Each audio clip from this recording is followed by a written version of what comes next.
Hi all, என்னோட style மீன் குழம்பு எப்படி பண்ணுறதுன்னு பார்க்கலாமா? அது பண்ணுறதுக்கு ஒரே ஒரு பெரிய வெங்காயம், 4, 5 சின்ன வெங்காயம், 2 தக்காளி, கொஞ்சம் கருவேப்பிலை, கொத்தமல்லி, தாளிக்கிறதுக்கு கொஞ்சோண்டு வெந்தயம், சோம்பு, மிளகு, கொஞ்சோண்டு பூண்டு தட்டி வச்சுருக்கேன்.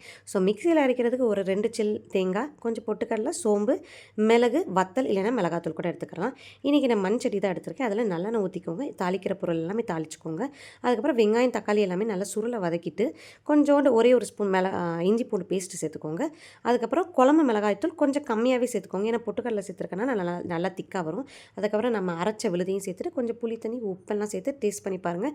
உப்பு, மிளகு, காரம் எல்லாமே வந்து ஒரு பிஞ்சு தூக்கலாக இருக்கணுங்க.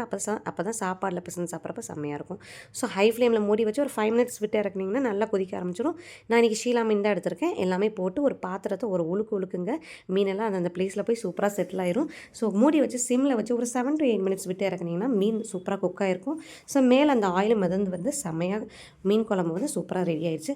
இது வந்து சூடான சாதத்தில் போட்டு பிசைஞ்சு நம்ம மீன்ஸ் வறுவலையும் பண்ணிவிட்டு அந்த எண்ணெய் வேஸ்ட் பண்ணாமல் அந்த குழம்பு மேலேயே ஊற்றி சாப்பிட்டு பாருங்கள். செம்ம டேஸ்ட்டாக இருக்கும். ஸோ இந்த மாதிரி என்னோடய ஸ்டைல், சௌராஷ்டிரா ஸ்டைல் ரெசிபிஸ் தெரிஞ்சுக்க என்னோடய சேனலை சப்ஸ்கிரைப் பண்ணுங்கள். தேங்க்யூ.